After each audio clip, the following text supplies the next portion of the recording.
For too many years, families of children with devastating illnesses have felt helpless as they watch their child suffer. Today, they're taking matters into their own hands and finally finding relief treating their child with cannabis. This is one family's story.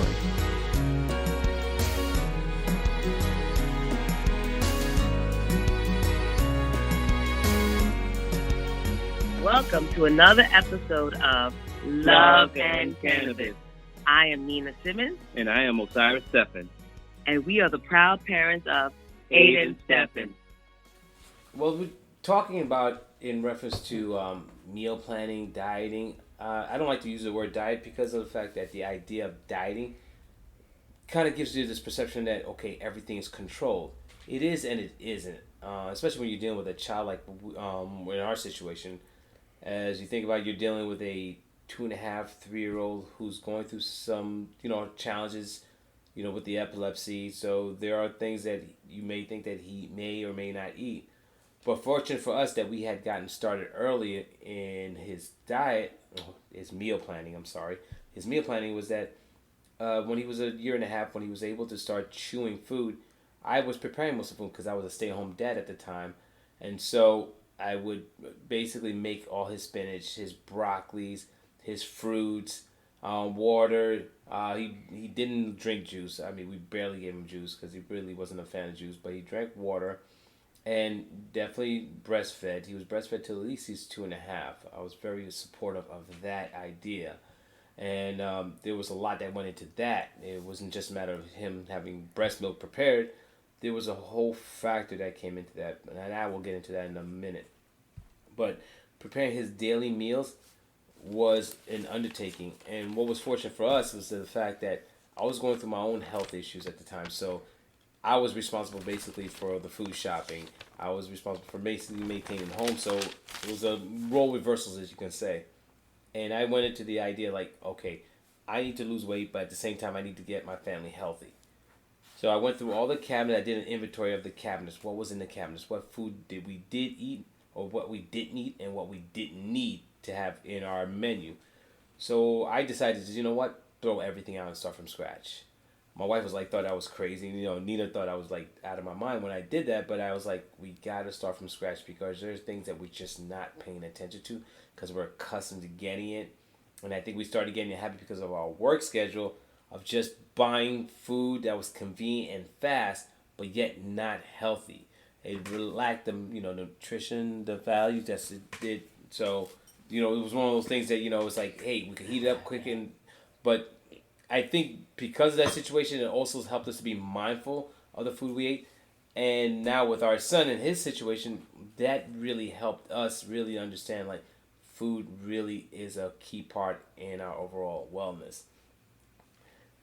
That being said, one of the things that we were introduced was the ketogenic diet through our dietitian we were working with at the time, and which Nina can get into in more details.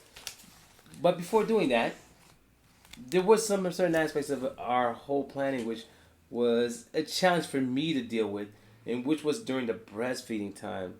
So I don't mean to go off schedule, as we would say in reference to our podcast, but as a man, there were times where you felt like, hey, a 1.5 no, seriously, no, seriously. Let's be serious, because as a man, there were times where you come home and you're ready to breastfeed, you're swollen, and I'm sitting there like, hey, I'm here, but all that was for him. So it was something, it was challenging as a man to see that, but understanding later what that meant and what you were going through your body. So knowing that, I was like, okay, I had to be supportive. I had to be more, think of the family as more than the male individual needs and passions, desires, where that your body at the time was not meant for that. It was meant for taking care of Aiden. It was for feeding and nourishing him. It's not just a matter of pleasure or just, feeling my needs or our needs, but it was more or less, again, taking care of Aiden. So this whole thing that we were going through was really new to us. This is our first time being parents. It's our first child. And so there was a lot of things that, as we're going through, we just needed to understand. And at the time, it was a challenge. It was just that, because we had to overcome, especially from a male perspective, there was things I had to overcome. And that was my own personal needs over the family, especially my son and his development and aiding him in that. So, yes, men, for you men out there who are looking to become parents, or, becoming a father, there are some things that you're going to face and that you're going to have to put aside and help support your wife as you go through this stage. But to go back to Nina and the ketogenic diet and what we dealt and what we faced with in that. Okay, so when we were trying to get the sweet spot in terms of his dosing, we did try this thing called the ketogenic diet, and it has become very popular for people right now when they're trying to lose weight. I've seen a lot of people say they lost 30 pounds off this diet. However, it's used a lot in the epilepsy community to help with seizures. So when you have a child and you want to start the ketogenic diet with them, at first you need your doctor's approval. You need to get a prescription from your doctor, and then you'll go to a certified ketogenic nutritionist. This nutritionist is certified in administering and guiding patients on this diet. So we went to the doctor's, this nutritionist, and she basically started us off.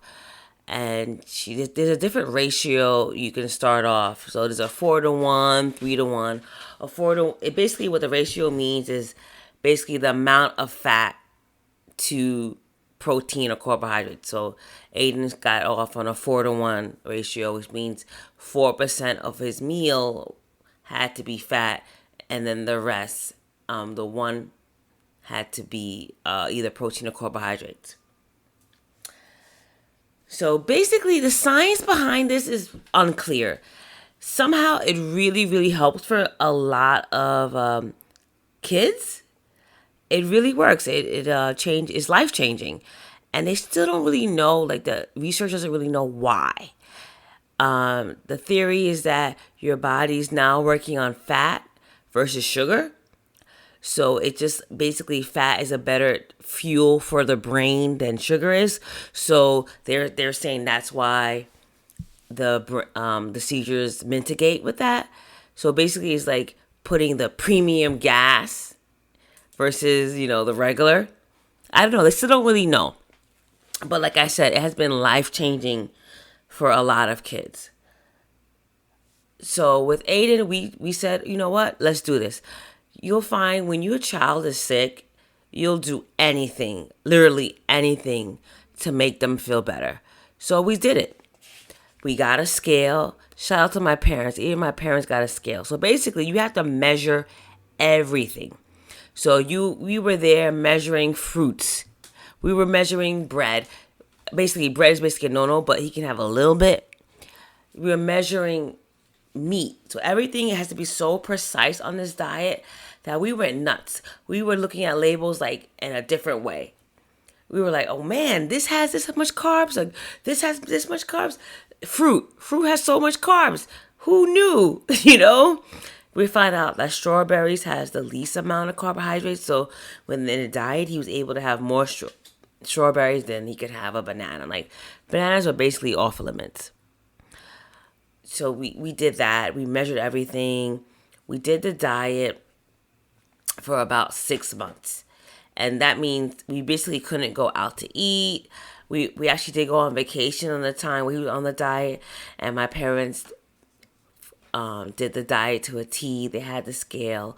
You have to measure everything out because everything has to be according to the ratio that the nutritionist gave you. So basically, every meal has to have way more fat than it does protein and carbohydrates. Just to put it simply, think of an expensive restaurant, and they give you this little piece of meat and this little piece of potato and a whole lot of this glob that's just sitting there.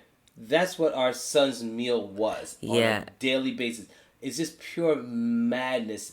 In fact, the only thing he could actually eat in abundance was pork rinds because it was high in fat, but low on. It had no carbohydrates. It actually has no nutritional value whatsoever. But it has no carbs. But the fact it had no carbs and it had fat, so he needed that for his brain. So if you're going to do this, God bless you. That's what I can say, because it's rough. I mean, if it works for us, it didn't give him enough. It didn't help him, actually. So, actually, I think it made him a little worse. But it made him angry. It made him cranky. He was hungry. He was hungry. Because all the time he was asking for food. You take him to a barbecue, and it's like, why would you torture me like this to bring me a barbecue? I can't have a burger. I can't have a hot dog. God forbid I can even have a sauerkraut, but yet want me at this barbecue. Yeah, so basically sad as a kid. Yeah, it was rough. If it helped him, like made him seizure free, then yeah, we would be doing it right now. But it didn't, so it wasn't, the sacrifice wasn't enough for us to continue. So we did it for 6 months. After the 7th or 8th month, we just continued because it was just too hard. But not to discourage anyone, because some kids is life-changing. And if it is life-changing, then it's totally worth it. But for Aiden, it didn't really change the seizures much. Matter of fact, I remember there was a day where Osiris liked to give Aiden cheat days on his keto diet. Whenever I get a chance. It was bad. He had fries and some kind of chicken nuggets. And actually, he had less seizures that day. So I was like, okay, so I guess... That went out the window. I guess this diet isn't for him. But we did everything. And again, like I said, when you're desperate for your child to get better, we would try anything. And I'm not knocking this diet. It just didn't work for Aiden. But it works for a lot of kids. But that's what I can say about, like, diet is everything. So currently now, Aiden is just basically on a well-balanced diet. We do give him a lot of fat still, avocados, olive oil. Yeah, there's healthy fats. Fish oil. We know that he still needs a healthy fat for his brain. But what worked best for Aiden is to eat everything as much as he wanted. That really was help him. Not so much the ketogenic diet. So for him, we still very much so give him a lot of vegetables. We try to buy organic as much as we can. He does eat meat, but we try to make sure that it's grass fed. It's very expensive. Very expensive. We go to a butcher in Harlem to get a lot of his meats, but it is worth it to us. Oh yeah, I mean, not to take away from the cost that it will, but I mean, the benefits outweigh the cost, as they would say. It does take some patience. It evolves you as a parent and as an individual, especially when you taking it for granted. When you're going shopping, you're just like, oh, I'm accustomed to getting this, I'm accustomed to that. But when you know that you're looking for the most nutritional value-wise meal, you start to scrutinize every ingredient. You look into it, especially when you know that certain ingredients can actually trigger the seizures. And one of the things that we picked out was that certain soy products and certain oil products in let's say a bag of chips or in the food, which is a lot, kind of triggers his seizures. We noticed that it exacerbated his seizures. I think what was that one particular ingredient that we saw? Was it corn oil or was it was lectin. We didn't lectin oil. I don't know if I'm even pronouncing it. Lectin or lectin? I don't know if I'm Lectin. I think it was Lecthin. No, but I don't know. I'm not pronouncing it correctly. But it was soy lectin or lectin that not so much triggered his seizures, but interacted with the CBD oil that he was taking. And it caused him to metabolize the CBD oil much faster. And in that, he wasn't getting as much as he needed. So basically, in end result, he got seizures, correct? Yeah. Okay. So just watch out for some additives in your foods, y'all. But yes. But there was another ingredient too. There was another type of oil that we saw that we wanted to prevent. Because I mean, it was almost in every bag of chips. It was almost in every food. Sunflower oil. Yes. But I don't know. Sunflower oil it's not bad for you. But it's not the greatest when you're combining with other oils. I mean, there's a saturation. I don't know. So I know it's another thing that helps speed the metabolism up. But I know there were some articles that people say sunflower oil is good for you. So that I don't know. It's a mix. I mean, we've been avoiding it with Aiden. We're only avoiding it with Aiden because what it does with it interacts. It's not a good interaction with CBD. So I don't know how it is if you're not taking CBD. That I don't know. Yeah, we don't know how it works in the body. So that's understandable. But a child who's on a CBD and at the same time has a fast metabolism, is all those things you got to take into consideration. So if you're a parent and you have a child who's going through something, especially as epilepsy, and you're trying to figure out the meal plan, because I know it's already a challenge for some kids who even may be autistic and have seizures. Some of them don't like certain foods because of the way it tastes or because of the way the texture, because Aiden was like that for a while. There was certain textures he did not like. Meat was one of them, so I had to grind that into his food, his vegetables, which he ate with no problem. So that was a thing that we had to figure out. How do we make sure that he gets everything that he needs in his meals, in his daily meals? But again, like I said, when you go shopping, you take it for granted, take things off the shelf that you're accustomed to having. But now we had to basically micromanage the meals that we brought into house and make sure that it had some nutritional value and that, we will be using it. Because there are some foods that, you have sit on the shelf and then you're going through other things, other meals that you're preparing and totally forget that it's been there for a month, 2 months, 3 months. Our rule now is that if it's been in the cabinet for past 2 months, throw it out. It just serves no purpose. After 2 months, it's just no point. Just throw it out and start fresh. And the same thing in the refrigerator. If it's been there 3 days, 4 days, it just has to go because everything needs to be used and utilized at that time. And I think that rule of thumb has been helping us. It also keeps the food fresh in our home and also keeps us healthy as well. For the most part, now that Nina has taken that over, we collaborate on what is it we need. So I'll do the inventory. I'll let her know what's there and what we need. And we keep it in the communication because it's so important, especially with our work schedules and Aiden's schedule in school. So I say communication is important, and also documenting your meal plan. Oh, not a meal plan, but if you are going to do a meal plan, to document everything, what your intake is, especially your child's intake, if you're dealing with a child, because you got to be able to identify where the hiccups may be if you start to see certain things. If you see the seizures are active more in the day or in the evening, maybe it might have something with the food, or maybe it has something to do with the lack of water. That was one of the things that we paid attention to, was the water intake. For his age, we had to figure, he had to take about 30 ounces. Now that he's older, he needs 50 ounces of water daily, and we have to make sure that he does that. It got to the point where we're using syringes just to make sure we met those requirements, because dehydration can trigger seizures, overheating can trigger seizures, constipation can trigger seizures. So for us, we're constantly on alert to make sure that all the things that he needs are being met. And when you work with your two working parents, it's a challenge. It is definitely one of those things that you just have to at least keep your thumb on and try to be consistent. There are going to be some days where you're going to slack. There's going to be some days where you miss out on, and you will see it. But trying to keep consistent will help in the long run. What are your thoughts on that, Nina? Yeah, consistency is definitely the key, and not giving up. So definitely take consideration the diet, what they're taking in. But yeah, just don't give up. And also, when you're helping your child with food, you're not going to always see results right away.